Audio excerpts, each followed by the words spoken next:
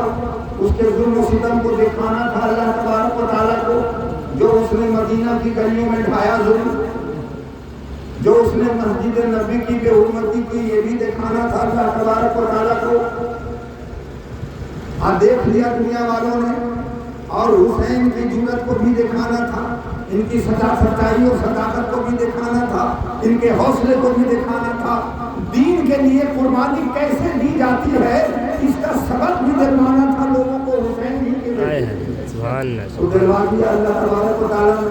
اگر آج حسین میدان کربلا میں اتنی ہمت اتنی جرت نہ دکھائے ہوتے تو اگر دین کا کوئی معاملہ آج پیش ہوتا تو آپ کیا کرتے؟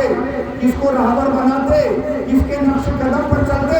آپ بھی اپنے دین کو برباد کر دیتے، جو جیسے کہہ رہا ہے ویسے مان لیتے۔ اس لیے کہ حسین نے بھی تو مان لیا تھا، جب حسین نے مان لیا غلط لوگوں کو تو ہم مانیں تو کیا ہے؟ تو انہوں نے نہ مان کر کے اپنی قربانی دے کر کے ہمیں اور آپ کو یہ بہترین سبق دیا ہے، وہ ہمارے راہبر ہیں کہ ہمیں سچائی کے راستے پر چلنے کی رہبری عطا کی ہے۔ بے شک بے شک، یہ ہے کربلا کا مقصد۔ اور جنگ جو ہے یزید مورچہ جیتا ہے جنگ ہارا ہے، مورچہ جیتا ہے جنگ ہارا۔ میں یہ کہتا ہوں کہ مورچہ بھی نہیں جیتا ہے، مورچہ بھی نہیں جیتا ہے، اور جنگ تو پھر جیتا ہی نہیں ہے۔ مورچے پر آیا جب امام حسین اس کی فوج کی دہشت میں آ جاتے، بھوک سے بےتاب ہو جاتے، پیاس سے بےتاب ہو جاتے، بچوں کی آہو فغان سن کر بے صبرا ہو جاتے، اور بے صبرا ہو کر کے یہ اعلان کرتے کہ بھائی میں یزید کے ہاتھ پر بیعت کرنا چاہتا ہوں۔ تب ہوتا کہ آپ مورچہ ہار گئے، یزید مورچہ جیت گیا، لیکن آپ جنگ کے مورچے پر بھی اسی طرح کھڑے رہے جس طرح کھڑے ہونے کا حکم اللہ تبارک و تعالیٰ نے آپ کو دیا تھا۔ فاصبر لحکم ربک ولا تطع منهم آثما او کفورا۔ یہ حکم الہی تھا، اے حسین اپنے رب کے حکم پر قائم رہنا، ولا تطع، اور کبھی اطاعت مت کرنا کسی فاسق، کسی گنہگار، کسی ظالم، کسی ناشکرے کی اطاعت مت کرنا۔ اب بولو کہ یزید ناشکرا تھا یا نہیں، فاسق تھا یا نہیں، گنہگار تھا یا نہیں، ظالم تھا یا نہیں؟ تھا نا؟ بالکل۔ تو آسمان اب کو پورا یہ آیت کدھر جا رہی ہے آپ کو پتا چل گیا ہوگا کہ یہ آیت نے رخ موڑا ہے یزید کی طرف، رخ موڑا ہے یزید کی طرف۔ اور فاصبر لحکم ربک، یہ آیت کدھر مڑ گئی؟ آیت کے دو حصے ہو گئے، ایک نے راستہ ادھر لیا، ایک نے راستہ ادھر لیا۔ ایک راستہ یزید کی طرف جا رہا ہے تو آیت کا ایک ٹکڑا حسین کی طرف جا رہا ہے۔ فاصبر لحکم ربک، یہ آیت کا ایک حصہ حسین کو تلاش کر رہا ہے، اور آسمان کا کفورا یہ جو ہے یزید کی طرف جا رہا ہے نا؟ اور تو صبر کے ساتھ اللہ کا یہ حکم تھا کہ صبر کے ساتھ ڈٹے رہنا میدان میں۔ ہم تمہارے ذریعے سے لوگوں کو یہ سبق دینا چاہتے ہیں، اس لیے کہ دنیا کی کوئی حقیقت تو ہے نہیں، اللہ کی نگاہ میں سرکار والوں نے فرمایا کہ اللہ کی نگاہ میں اگر دنیا ایک مچھر کے ٹانگ کے برابر بھی یہ رکھتی، وقت رکھتی، تو اللہ تبارک و تعالیٰ اپنے نافرمانوں کو دنیا سے کچھ بھگتنے نہیں دیتا۔ دنیا انہیں دیتا ہی نہیں. لیکن دیکھ لو ہر ظالم اور فاسق اور منکر خدا کو دنیا ملی ہوئی ہے. کیوں فرمایا اللہ کے رسول نے کہ یہ دنیا مومنوں کے لیے قید خانہ ہے اور مومنوں کے لیے کیوں فرمایا قید خانہ. ہمیں حکم کی تابعداری کرنا ہے, جو بتایا گیا اسی کے راستے پر چلنا ہے, حق کو چھوڑنا نہیں ہے, اور جو چھوڑے اسے سمجھانا بھی ہے, اور اگر ضرورت پڑے تو مال و جان کی قربانی دینے کی بات ہے تو وہ بھی دینا ہے. اس لیے تو حسین نے یہی سبب دیا ہے ہمیں میدان کربلا. صرف یا حسین کہہ دینے سے, نعرہ لگا دینے سے حق ادا نہیں ہوتا ہے. حسینیت کا حق ادا نعرہ لگانے سے صرف نہیں ہوگا, بلکہ حسینیت کا حق کب ادا ہوگا جب آپ بھی اسی طرح دین کی حفاظت کے لیے ڈٹے رہیے. آپ جیسے بھی ہم تو دیکھتے ہیں آپ کیا دین کی حفاظت کرتے ہیں. مسجد میں ایک امام ہوتا ہے تو آپ لوگ مہینہ میں کتنا خرچ کرتے ہوں گے؟ مہینہ میں آپ کی خانداری میں ہوگا ہوتا ہے, آپ کو کوئی 40,000 کماتا وہ بھی کم ہوتا ہے. امام کو کرنا دیتے 9,000 روپئے ان کی ضرورت پوری ہو جاتی ہے. ہر شخص کے پاس چندہ جاتا ہے, کوئی 1 روپیہ چندہ دکھاتا ہے, کوئی 10 روپیہ چندہ دکھاتا ہے, کوئی 20 روپیہ چندہ دکھاتا ہے. ارے یہ تو تم زکات بھی نہیں ادا کر رہے ہو, یہ زکات کی بھی رقم نہیں ہے جو تم امام کو دے رہے ہو. ارے امام مسجد کا سہاگ ہوتا ہے, مسجد کا سہاگ امام اور مؤذن ہے. اگر جس مسجد میں امام مؤذن نہیں رہے تو وہ مسجد ہے, وہ بیوہ ہے. تو مسجد کا سہاگ برقرار رکھنے کے لیے تم 10 روپیہ 5 روپیہ کی بھیگ دیتے ہو امام کو اور مؤذن کو, وہ بھی 2 مہینہ 4 مہینہ کسر مسر کر کے دیتے ہو. اللہ تبارک و تعالیٰ تمہاری نیت کو دیکھتا ہے. کیا یہی دین کو بچانے کا ذریعہ ہے؟ کیا یہی دین کو بچانے کا طریقہ ہے؟ دین کو بچانے کا یہ طریقہ نہیں ہے. تم دین کو برباد کر دو گے. اس میں جب مسجدوں سے اذان کی آواز بلند نہیں ہوگی تو تمہارے گاؤں میں یا تمہارے شہر میں شیطانوں کا بسیرا ہوگا. طرح طرح کی آفتیں آئیں گی جس سے تم بچ نہیں پاؤ گے. یہی وہ اذان ہے جو اللہ اکبر کی صدا مؤذن مسجد سے لگاتا ہے, اور جہاں جہاں آواز جاتی ہے شیطان بھاگتا ہے, بلائیں دور ہو جایا کرتی ہے. یہ تمہاری حفاظت کرتی ہے اسی 10-50 روپے میں. تمہیں تو دل کھول کر کے دینا چاہیے کہ میں کچھ کم خرچ کروں وہ بہتر ہے, لیکن یہ اللہ کا نوکر ہے, اللہ کا خادم ہے, اللہ کے گھر کا خادم ہے. تو اللہ کے گھر کے خادم کی جہاں تک ہو سکے ضرورت پوری کرنے کی کوشش کرو. ابھی دیکھو اگر مجھ کو ضرورت پڑ جائے تو آل رسول سمجھ کر کے لوگ زیادہ سے زیادہ مدد کریں گے اور کرتے ہیں. جیسے تحفہ نذرانہ ملتا ہی رہتا ہے تو کہیں کیوں ملتا ہے آل رسول سے, اور وہ گھر میرا نسبت رسول سے ہے اور اس گھر کی نسبت اللہ سے ہے. بے شک بڑا کون ہوا, بڑا کون ہوا؟ جس کی نسبت اللہ سے ہے وہ بڑا ہوا. جس کی نسبت رسول سے ہے اس کے مقابلے میں یہاں تو پتہ بھی نہیں ہے کہ نسبت ہے بھی کہ نہیں ہے. نسبت ہے کہ نہیں ہے اس کی کوئی گارنٹی بھی نہیں ہے. کیا آپ نے ہمارا شجرہ دیکھا ہے؟ شجرہ دیکھا آپ نے؟ سنی سنائی آپ ہم کو مان رہے ہیں کہ نبی کے گھر والے ہیں, سنی سنائی مان رہے ہیں. کوئی شجرہ, کوئی آپ کے پاس اس کی حقیقت تو نہیں ہے, لیکن مسجد میں ایک امام جو ہوتا ہے اس کو شجرے کی ضرورت نہیں ہے. وہ چیخ چیخ کر کہہ رہا ہے کہ میں اللہ کے گھر کا خادم ہوں, میری نسبت اللہ والوں سے, اللہ سے ہے. اسی پر میں ایک جگہ کہ ہوا میں امامت میں بھی کرتا ہوں, میں بھی امام رہ چکا ہوں بھائی, اس لیے امام کی قدر کرتا ہوں. ایک غریب کی غربت کو جانتا ہے, امین کیا جانے. سیکریٹری صاحب نے ہم سے کہا, ہنستے ہوئے آئے, کہا بڑے خوشی کی بات ہے, مجدہ سنانے کے لیے آئے. آپ کا مجدہ کیا ہے بھائی بتائیے. آپ خوشی کی خبر یہ ہے کہ آپ کا مشاعرہ ہم لوگ بڑھانا چاہتے ہیں. تو سبحان اللہ، اس سے اچھی بات اور کیا ہو سکتی ہے جو آپ کی زبان مبارک سے نکلی. ہاں تو آپ خوش ہیں نا. آپ کو 275 روپیہ کوئی ملتا، 175 ملتا تھا. آپ خوش ہیں؟ آپ بالکل خوش ہیں.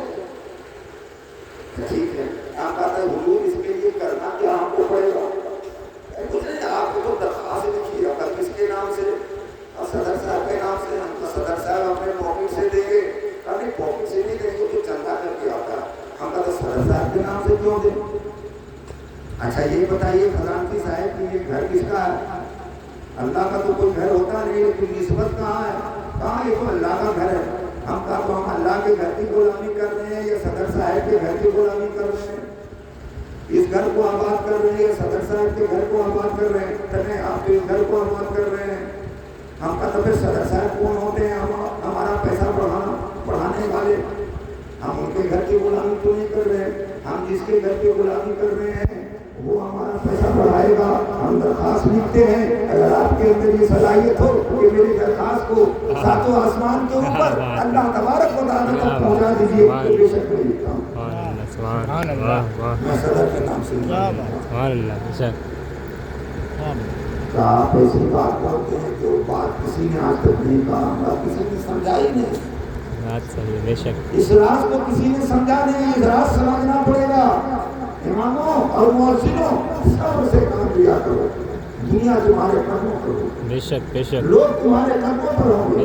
آج جو لوگ تم سے اپنی جیب کو پوشیدہ رکھنا چاہتے ہیں کل اپنی جیب کو تمہارے سامنے کھول دیں گے. اگر اللہ تبارک و تعالیٰ کامل بھروسہ رکھو گے وَمَن يَتَّقِ اللَّهَ يَجْعَلْ لَهُ مَخْرَجًا وَيَرْزُقْهُ مِنْ حَيْثُ لَا يَحْتَسِبُ. جو ہم پر بھروسہ کرے گا، ہم سے ڈرے گا، ہم اس کے لیے رزق ایسی جگہ سے بھیجیں گے کہ کسی کو گمانو نہیں ہوگا. آپ حیرت میں پڑ جائیں گے امام صاحب اتنا اچھا کہاں سے کھا رہے ہیں، اتنا اچھا کہاں سے پہن رہے ہیں، کہاں سے پیسہ لا رہے ہیں. ہم لوگ تو تھوڑے سا دیتے ہیں. حیرت میں تو پڑیے گا اس لیے کہ اللہ نے یہ اعلان کر دیا. بے شک تو یہ کہنے کا مطلب ہے کہ دین کو بچانا ہر قسم کی قربانی، وہ قربانی ہمیں یاد دلاتی ہے کربلا.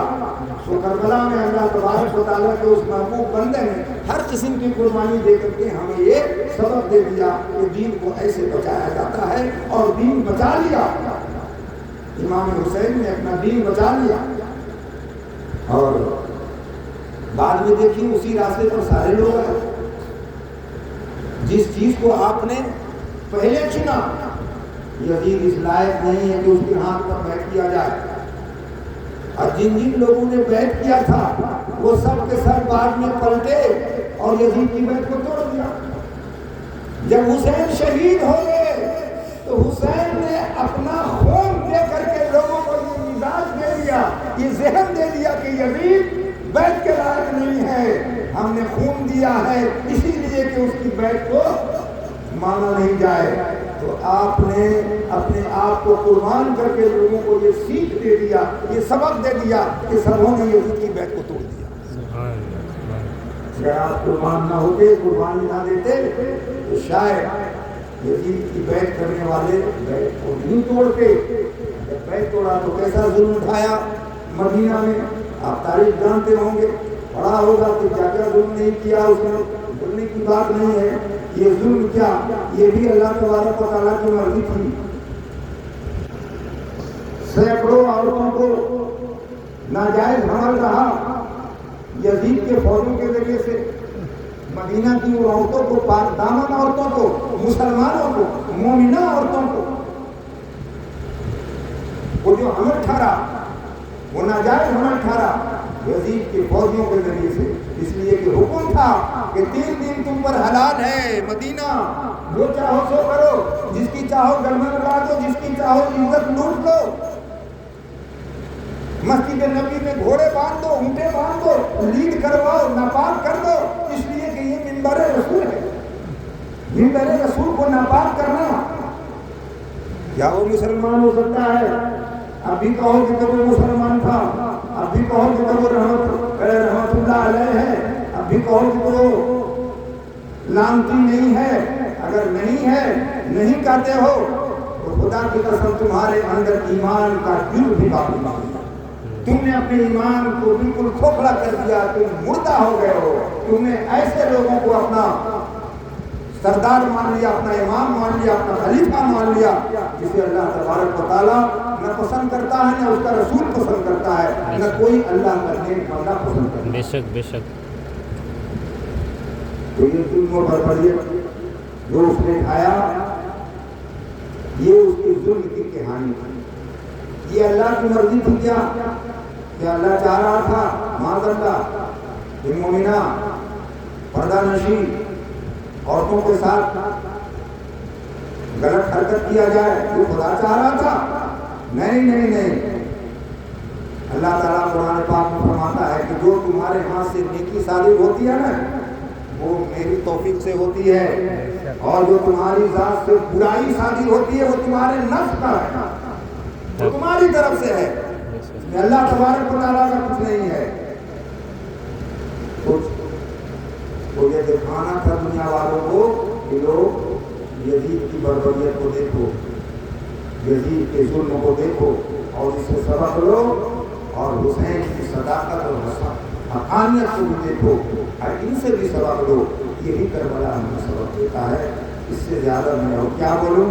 کتنا سمجھ جاؤ گے تو سب کچھ سمجھ جاؤ گے۔ تو آپ